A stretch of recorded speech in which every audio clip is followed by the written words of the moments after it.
Hi, ನಾನು ನಿಮ್ಮ ಲಕ್ಷ್ಮಿಗೌಡ. Welcome back to my YouTube channel. ಯಾರಾದರೂ ಹೊಸದಾಗಿ ಕತೆಗಳನ್ನು ಕೇಳ್ತಿದ್ರೆ ಸಬ್ಸ್ಕ್ರೈಬ್ ಮಾಡಿ ಕತೆ ಕೇಳಿ. ನನ್ನ ಕತೆಗಳು ನಿಮ್ಮೆಲ್ಲರಿಗೂ ಇಷ್ಟ ಆದರೆ ನಿಮ್ಮ ಆತ್ಮೀಯರಿಗೂ ಶೇರ್ ಮಾಡಿ. ಒಂದಾಗುವುದೇ ಒಲವು ಮುಂದುವರೆದ ಸಂಚಿಕೆ. ಬೆಳಿಗ್ಗೆ ಎಂದಿನಂತೆ ಎದ್ದ ಭಾರ್ಗವ್ ತನ್ನ ವರ್ಕೌಟ್ ಮುಗಿಸಿ ಮಗಳನ್ನು ಎಬ್ಬಿಸಿ ಅವಳನ್ನು ರೆಡಿ ಮಾಡಿ ಅವಳೊಂದಿಗೆ ತಿಂಡಿ ತಿನ್ನೋದಕ್ಕೆ ಅವಳನ್ನು ಕೆಳಗಡೆ ಕರೆದುಕೊಂಡು ಬಂದನು. ತಿಂಡಿಯ ಸಮಯದಲ್ಲಿ ಮಗಳು ಕೇಳೋ ಮುದ್ದು ಪೆದ್ದು ಪ್ರಶ್ನೆಗಳಿಗೆ ಉತ್ತರ ಕೊಡುತ್ತಿರಬೇಕಾದ್ರೆ ಅವನಿಗೊಂದು ಫೋನ್ ಕಾಲ್ ಬಂತು. ಯಾರೆಂದು ನೋಡಿದವನ ಮುಖದ ಮೇಲೆ ಸಣ್ಣ ನಗುವೊಂದು ಹಾದು ಹೋಯಿತು. ಅವನ ಸಣ್ಣ ನಗುವನ್ನು ಕೂಡ ಗುರುತಿಸಿದ ಗಂಗಾಧರ್, ಏನು ಮಗರಾಯ, ಫೋನ್ ನೋಡಿಕೊಂಡು ನಗ್ತಾ ಇದ್ದೀಯಾ? ಏನು ಸಮಾಚಾರ? ಯಾರು ಕಾಲ್ ಮಾಡಿರೋದು ಎಂದಾಗ ಅವರ ಕಡೆ ಫೋನ್ ತಿರುಗಿಸುತ್ತಾನೆ. ಆಗ ಹೆಸರನ್ನು ನೋಡಿದವರು ಇದಾ ವಿಷಯ ಎಂದು ನಕ್ಕರು. ಕಾಲ್ ರಿಸೀವ್ ಮಾಡಿದಾಗ, ಹಲೋ ಭಾರ್ಗಿ, ನಾನು ಬಸ್ ಸ್ಟಾಪಿಗೆ ಬಂದೆ. ನೀನು ಮನೇಲಿದ್ಯಾ ಅಥವಾ ಆಫೀಸ್ನಲ್ಲಿದ್ದೀಯಾ? ಸದ್ಯಕ್ಕೆ ಮನೇಲಿದ್ದೀನಿ, ನೀನು ಅಲ್ಲೇ ಇರು, ನಾನೇ ನಿನ್ನನ್ನು ಕರೆದುಕೊಂಡು ಬರೋಕೆ ಬರ್ತೀನಿ ಎಂದ ಭಾರ್ಗವ್ ಮಗಳಿಗೆ ತಿಂಡಿ ತಿನ್ನಿಸಿ, ಅಮ್ಮ, ನಾನು ಬಸ್ ಸ್ಟಾಪ್ಗೆ ಹೋಗಬೇಕು, ಸಾನ್ವಿಯನ್ನು ನೀವೇ ಕರೆದುಕೊಂಡು ಹೋಗಿ ಎಂದಾಗ, ಸರಿ ಆಯಿತು ಎಂದವರು. ಅಪ್ಪ ಬರಲಿಲ್ಲ ಅಂತ ಬೇಜಾರಾಗಬೇಡ ಪುಟಾಣಿ, ನಾಳೆಯಿಂದ ಅಪ್ಪನೇ ಕರ್ಕೊಂಡು ಹೋಗ್ತಾರೆ, ಸರಿನಾ ಎಂದೇಳಿ ಸಾನ್ವಿಯನ್ನು ಹೇಗೋ ಒಪ್ಪಿಸಿದರು.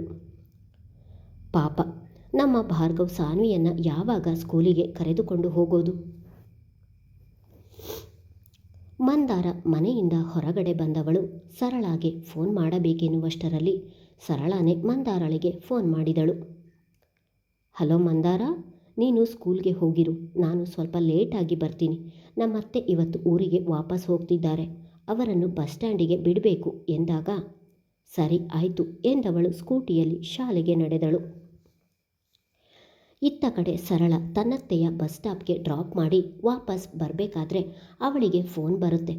ಇದ್ಯಾರಪ್ಪ ಹೊಸ ನಂಬರ್ ಎಂದು ಅಂದುಕೊಳ್ಳುತ್ತಾ ತಲೆ ಎತ್ತಿ ನೋಡಿದರೆ ಎದುರುಗಡೆ ಒಬ್ಬ ವ್ಯಕ್ತಿ ಇವಳಿಗೆ ಬೆನ್ನಾಕಿ ಫೋನಿನಲ್ಲಿ ರೋಡಿನ ಪಕ್ಕದಲ್ಲಿ ಮಾತಾಡ್ತಾ ಇರ್ತಾನೆ.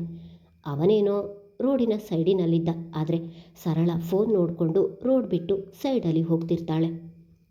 ಅವನನ್ನು ಎದುರುಗಡೆ ನೋಡಿ ಗಾಬರಿಯಾಗಿ ಒಂದೇ ಕೈಯಲ್ಲಿ ಗಾಡಿ ಬ್ಯಾಲೆನ್ಸ್ ಮಾಡಿದವಳು ಸೈಡಿಗೆ ಬನ್ನಿ ಎಂದು ಜೋರಾಗಿ ಕಿರಿಚಿದಳು.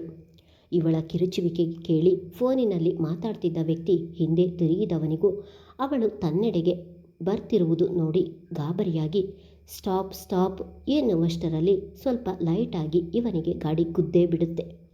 ಅಯ್ಯೋ ಎಂದು ಬಿದ್ದವನ ಮೊಣಕೈ ಸ್ವಲ್ಪ ರೋಡಿಗೆ ತಾಗಿ ತರಚಿತು.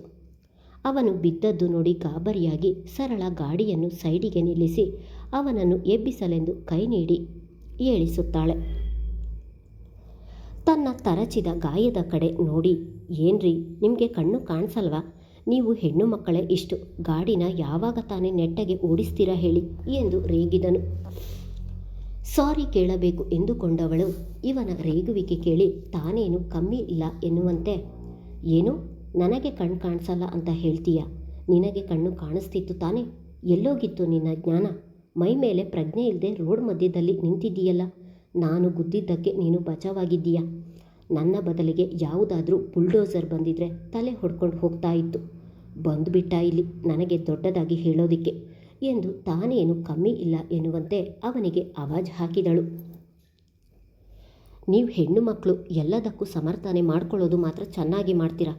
ಒಳ್ಳೆ ಗಾಡಿ ಗಿರಾಕಿ ಆಯಿತು ಎಂದವನ ಮಾತಿಗೆ, ಓಯ್ ಆಕ್ಸಿಡೆಂಟ್ ಪಾರ್ಟಿ ಎಂದು ಇವಳು ಕೂಡ ಆವಾಜ್ ಹಾಕ್ತಾಳೆ. ಇವರಿಬ್ಬರ ಕಿತ್ತಾಟವನ್ನು ನೋಡಿದ ಅಲ್ಲಿನ ಜನರೇ ಬಂದು ಕಿತ್ತಾಟ ಬಿಡಿಸಿ ಇಬ್ಬರನ್ನು ಕೂಡ ಕಳಿಸಿದರು. ಹೋಗುವಾಗಲೂ ಇಬ್ಬರು ದುರುಗುಟ್ಟಿಕೊಂಡು ನೋಡೇ ಹೋಗಿದ್ದು. ಬಸ್ ಸ್ಟ್ಯಾಂಡ್ಗೆ ಬಂದ ಭಾರ್ಗವ್ ಸುತ್ತಮುತ್ತ ನೋಡುವಾಗ ತಾನು ಹುಡುಕುವ ವ್ಯಕ್ತಿ ಕಣ್ಣಿಗೆ ಬೀಳ್ತಾರೆ. ಅದೇ ಸಮಯದಲ್ಲಿ ಇವನನ್ನು ನೋಡಿದ ಆ ವ್ಯಕ್ತಿ ಭಾರ್ಗಿ ಎಂದು ಜೋರಾಗಿ ಕೂಗುತ್ತಾ ಇವನ ಬಳಿಗೆ ಬಂದು ಇವನನ್ನು ತಬ್ಬಿಕೊಳ್ತಾರೆ. ಬರೀ ತಬ್ಬಿಕೊಂಡಿದ್ದು ಮಾತ್ರ ಅಲ್ಲ, ಅವನ ಕೆನ್ನೆಗೆ ಒಂದು ಮುತ್ತು ಕೊಡುತ್ತಾ ಐ ಮಿಸ್ ಯು ಎಂದಾಗ, ಸಾಗರ್, ನಿಂಗೇನಾದರೂ ತಲೆ ಕೆಟ್ಟಿದೆಯಾ? ಹುಡುಗಿ ಥರ ಮುತ್ತು ಕೊಡ್ತಿದೆಯಲ್ಲ, ಇಲ್ಲಿರೋ ಜನ ನೋಡಿದರೆ ಏನು ಅಂದ್ಕೊಳ್ಳಲ್ಲ ಎಂದು ಸುತ್ತಮುತ್ತ ನೋಡಿದರೆ ಕೆಲವೊಬ್ಬರು ಇವರನ್ನೇ ನೋಡ್ತಾ ನಗ್ತಾ ಹೋಗ್ತಾ ಇರ್ತಾರೆ. ಅಯ್ಯೋ ದೇವ್ರೆ, ನನ್ನ ಫ್ರೆಂಡ್ಗೆ ನಾನು ಮುತ್ತು ಕೊಟ್ಟರೆ ಅವರಿಗೇನು ಕಷ್ಟ? ಹುಡುಗಿಯಾಗಿದ್ದರೆ ಮಾತ್ರ ಮುತ್ತು ಕೊಡಬೇಕಾ? ಹುಡುಗರು ಕೊಡ್ಬೋದು ಕಣೋ ಎಂದು ಮಾತನಾಡುತ್ತಾ ಇರುವಾಗ ಅವನ ಕೈಯಲ್ಲಾಗಿದ್ದ ಗಾಯವನ್ನು ನೋಡಿ, ಇದೇನಿದು ಗಾಯ ಎಂದನು. ಅಯ್ಯೋ, ಇದಾ? ಯಾವುದೋ ಹಳೆ ಗಾಡಿ ಮಾಡಿದ್ದು ಬಿಡು, ಅಷ್ಟೇನು ಏಟಾಗಿಲ್ಲ, ಸ್ವಲ್ಪ ತರಚಿದೆ ಅಷ್ಟೇ ಎಂದವನ ಕಣ್ಣ ಮುಂದೆ ಅವಳು ದುರುಗುಟ್ಟಿಕೊಂಡು ನೋಡಿದ ದೃಶ್ಯವೇ ಬಂದಿತು. ಸರಿ ಬಾ, ಹೊರಡೋಣ. ಮೊದಲು ಹೋಗಿ ಇದಕ್ಕೆ ಔಷಧಿ ಹಾಕಬೇಕು ಎಂದು ಭಾರ್ಗವ್ ಸಾಗರ್ನನ್ನು ಕರೆದುಕೊಂಡು ಹೋದನು. ನೀವೆಲ್ಲ ಭಾರ್ಗವ್ ಜೊತೆ ಮಾತನಾಡಿದ ವ್ಯಕ್ತಿ ಅಂದರೆ ಯಾರು ಅಂತ ಅಂದುಕೊಂಡ್ರಿ?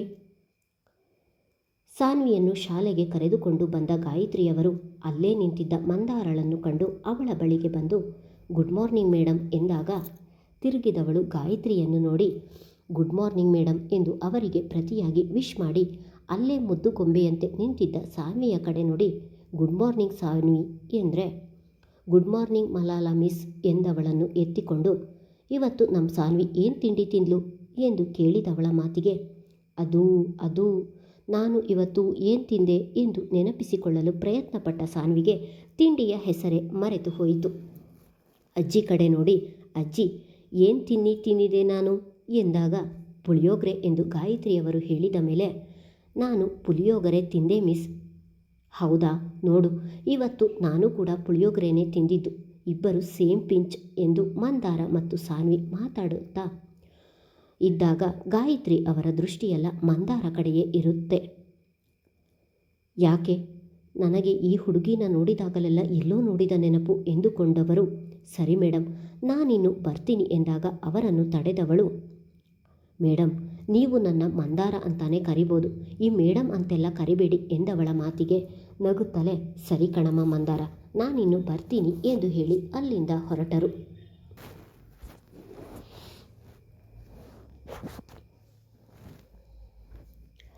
ಸರಳ ಬರೋವರೆಗೂ ಮಂದಾರನೇ ಕ್ಲಾಸ್ ಹ್ಯಾಂಡಲ್ ಮಾಡ್ತಾ ಇದ್ದಳು.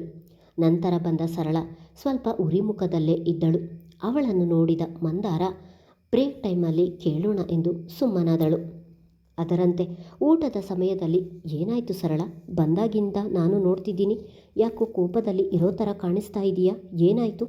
ಮನೇಲಿ ಏನಾದರೂ ಗಲಾಟೆ ಮಾಡಿದ್ಯಾ ಎಂದವಳ ಮಾತಿಗೆ, ಮನೇಲಿ ಗಲಾಟೆ ಏನಿಲ್ಲ, ಆದರೆ ಆ ಆಕ್ಸಿಡೆಂಟ್ ಪಾರ್ಟಿಯಿಂದಲೇ ಎಲ್ಲ ಆಗಿದ್ದು. ನನ್ನನ್ನೇ ಗಾಡಿ ಗಿರಾಕಿ ಅಂತ ಕರೀತಾನೆ, ಅವನಿಗೆ ಎಷ್ಟು ಧೈರ್ಯ ಇರಬೇಕು ಎಂದು ಒಂದೇ ಸಮನೆ ಮಾತಾಡ್ತಿದ್ರೆ ಮಂದಾರಾಗೆ ಏನೂ ಅರ್ಥ ಆಗಲಿಲ್ಲ. ಸರಳ, ಓಲ್ಡ್ ಆನ್, ಒಂದೇ ಸಲ ಈ ಥರ ಮಾತಾಡಿದರೆ ನಾನು ಏನಂತ ಅರ್ಥ ಮಾಡ್ಕೋಬೇಕು? ಅದ್ಯಾರು ಆಕ್ಸಿಡೆಂಟ್ ಪಾರ್ಟಿ? ಬೆಳಿಗ್ಗೆ ಏನಾಯಿತು ಗೊತ್ತಾ ಎಂದು ಬೆಳಿಗ್ಗೆ ನಡೆದ ಎಲ್ಲ ಘಟನೆಯನ್ನು ವಿವರಿಸಿ, ನೋಡು ಇಷ್ಟಾಯಿತು ಎಂದಳು. ಅಲ್ಲ ಸರಳ, ನೀನೇ ಗಾಡೀಲಿ ಗುದ್ದಿ ಇಷ್ಟೊಂದು ಜಗಳ ಮಾಡಿಕೊಂಡು ಬಂದಿದ್ದೀಯಲ್ಲ, ನೀನು ಸಾರಿ ಕೇಳಿದರೆ ಅಲ್ಲಿಗೆ ಎಲ್ಲ ಮುಗಿತಿತ್ತು. ಅಯ್ಯೋ ಮಂದಾರ, ನಾನು ಸಾರಿ ಕೇಳಬೇಕು ಅಂತ ಇದ್ದೆ, ಆದರೆ ಅಷ್ಟರಲ್ಲಿ ಆ ಪಾರ್ಟಿ ಅಷ್ಟೊಂದು ಜೋರಾಗಿ ಮಾತನಾಡಿಬಿಟ್ಟ. ನನಗೂ ಕೋಪ ಬಂತು ನೋಡು, ನಾನು ಏನೇನೋ ಹೇಳಿಬಿಟ್ಟೆ. ಹೋಗಲಿ ಬಿಡು, ಅವನ ಬಗ್ಗೆ ಈಗ್ಯಾಕೆ ಮಾತು ಎಂದು ಇಬ್ಬರೂ ಸಹ ಟಾಪಿಕ್ ಚೇಂಜ್ ಮಾಡಿ ಬೇರೆ ವಿಷಯ ಮಾತನಾಡುತ್ತಾ ತಮ್ಮ ಲಂಚ್ ಮುಗಿಸಿದರು. ಊಟ ಮಾಡಿದ ನಂತರ ಮಂದಾರ ಸರಳ ಕಡೆ ನೋಡಿ, ಸರಳ, ಈ ಬಾಟಲಿಗೆ ಸ್ವಲ್ಪ ನೀರು ತುಂಬಿಸಿಕೊಂಡು ಬಾ, ನಾನು ಮಕ್ಕಳೆಲ್ಲ ಏನು ಮಾಡ್ತಾ ಇದ್ದಾರೆ ನೋಡ್ತೀನಿ, ಅವರದೆಲ್ಲ ಊಟ ಆಗಿದ್ರೆ ಅವರೆಲ್ಲ ಕ್ಲಾಸ್ ಒಳಗಡೆ ಕರ್ಕೊಂಡು ಬರಬೇಕು ಎಂದವಳ ಮಾತಿಗೆ ಸರಳ ಬಾಟಲ್ ಪಡೆದು ಹೋದರೆ ಮಂದಾರ ಮಕ್ಕಳನ್ನು ನೋಡಲು ಅವರು ಊಟ ಮಾಡೋ ಜಾಗಕ್ಕೆ ಬಂದಳು. ಮಕ್ಕಳೆಲ್ಲ ಊಟ ಮಾಡುತ್ತಿದ್ದರೆ ಇಬ್ಬರು ಆಯಮ್ಮ ಮಕ್ಕಳನ್ನೆಲ್ಲ ನೋಡ್ಕೋತಿದ್ದರು. ಮಂದಾರ ಬರ್ತಾ ಇರೋದು ನೋಡಿದ ಆಯಾ, ಮೇಡಮ್ ನೀವು ಬಂದಿದ್ದು ಒಳ್ಳೆಯದೇ ಆಯಿತು, ನಾನೇ ಕರಿಬೇಕು ಅಂತ ಇದ್ದೆ. ನೋಡಿ ಮೇಡಮ್, ಈ ಮಗು ಊಟನೇ ಮಾಡ್ತಿಲ್ಲ, ನಿನ್ನೆ ಕೂಡ ಇದೇ ರೀತಿ ಸರಿಯಾಗಿ ಊಟ ಮಾಡ್ತಿರಲಿಲ್ಲ, ಹೇಗೋ ಕಷ್ಟದಲ್ಲಿ ಮಾಡಿಸಿದ್ವಿ, ಆದರೆ ಇವತ್ತು ಮಾತ್ರ ಎಷ್ಟು ಹೇಳಿದರೂ ಊಟ ಮಾಡ್ತಿಲ್ಲ ಎಂದು ಸಾನ್ವಿಯನ್ನು ತೋರಿಸಿ ಹೇಳಿದರು. ಸಾನ್ವಿಯ ಪಕ್ಕ ಕುಳಿತ ಮಂದಾರ, ಯಾಕ್ಪುಟ್ಟ ಏನಾಯಿತು, ಊಟ ಮಾಡಬೇಕಲ್ವಾ, ನೋಡು ಎಲ್ಲ ಮಕ್ಕಳದ್ದು ಊಟ ಆಯಿತು, ನೀನು ಯಾಕೆ ಊಟ ಮಾಡ್ತಿಲ್ಲ? ಮಿಸ್, ಮನೇಲಿ ಯಾವಾಗಲೂ ಡಾಡಿ ಅಜ್ಜಿ ತಾತ ಕತೆ ಹೇಳಿ ಊಟ ಮಾಲಿಸುತ್ತಿದ್ರು, ನನಗೆ ಊಟ ಮಾಲೋದಿಕ್ಕೆ ಬರೋದಿಲ್ಲ, ನನ್ನ ಬಲಗೈ ಮೇಲಡೆನೇ ಬಲಲ್ಲ, ಬೇಕಿದ್ರೆ ನೀವೇ ನೋಲಿ ಎಂದು ತನ್ನ ಬಲಗೈ ಎತ್ತಿ ತೋರಿಸಿದರೆ ಮಂದಾರದ ಮುಖದ ಮೇಲೆ ನಗು ಮೂಡುತ್ತೆ. ಬಲಗೈ ಮೇಲೆ ಬರಲ್ಲ ಎಂದೇಳಿ ಅದೇ ಕೈಯನ್ನೇ ಎತ್ತಿ ತೋರಿಸಿದರೆ ಯಾರಿಗೆ ತಾನೇ ನಗು ಬರದೇ ಇರುತ್ತೆ? ಮನದಲ್ಲೇ ನಕ್ಕ ಮಂದಾರ, ಸಾನ್ವಿ, ಮನೆಯಲ್ಲಿದ್ದಾಗ ಅವರೆಲ್ಲ ಊಟ ಮಾಡಿಸ್ತಾರೆ, ಆದರೆ ಸ್ಕೂಲಿಗೆ ಬಂದಾಗ ನೀನೇ ಊಟ ಮಾಡುವುದನ್ನು ಕಲಿಬೇಕು. ನೀನು ಗುಡ್ ಗರ್ಲ್ ಅಲ್ವಾ? ನೀನೇ ಊಟ ಮಾಡೋದನ್ನು ಕಲಿತುಕೊಳ್ಳಬೇಕು. ನೋಡು, ಎಲ್ಲ ಮಕ್ಕಳು ಎಷ್ಟು ಚೆನ್ನಾಗಿ ಊಟ ಮಾಡ್ತಿದ್ದಾರೆ ಎಂದು ಎಲ್ಲ ಮಕ್ಕಳನ್ನು ತೋರಿಸಿದಳು. ಆದ್ಲೇ ಏನು ಮಾಲಿ ಮಿಸ್, ಅವರಿಗೆಲ್ಲ ಬಲಗೈ ಎತ್ತಿ ಊಟ ಮಾಡ್ತಾರೆ, ಆದರೆ ನನಗೆ ಬಲಗೈ ಮೇಲೆ ಬತ್ತಿಲ್ಲ ಎಂಬ ಮುದ್ದು ಪುಟಾಣಿಯ ಸುಳ್ಳಿಗೆ ಕರಗಿದ ಮಂದಾರ ಆಯಾ ಕಡೆಗೆ ತಿರುಗಿ, ಎಲ್ಲ ಮಕ್ಕಳ ಊಟ ಆಗಿದೆ ಅಲ್ವಾ, ಅವರನ್ನೆಲ್ಲ ಕರ್ಕೊಂಡು ಹೋಗಿ ಎಂದಾಗ ಅದರಂತೆ ಎಲ್ಲ ಮಕ್ಕಳನ್ನು ಅವರು ಕರೆದುಕೊಂಡು ಹೋಗ್ತಾರೆ. ಹಾಗಿದ್ರೆ ಮಂದಾರ ಈಗ ಏನು ಮಾಡ್ತಾಳೆ? ಮುಂದುವರಿಯುವುದು. ಹೀರೋ ಮತ್ತು ಹೀರೋಯಿನ್ ಭೇಟಿಗಾಗಿ ಕಾಯ್ತಿದ್ದೀರಾ ಅಲ್ವಾ? ಮಾಡಿಸೋಣ. ಮುಂದಿನ ಸಂಚಿಕೆಗಳಲ್ಲಿ ಮಂದಾರ ಹಾಗೂ ಭಾರ್ಗವ್ ಭೇಟಿ ಬಗ್ಗೆ ತಿಳಿದುಕೊಳ್ಳೋಣ. ಧನ್ಯವಾದಗಳು. ಕಥೆಯ ಬಗ್ಗೆ ನಿಮ್ಮ ಅಭಿಪ್ರಾಯ ತಿಳಿಸುವುದು ಮರೆಯಬೇಡಿ.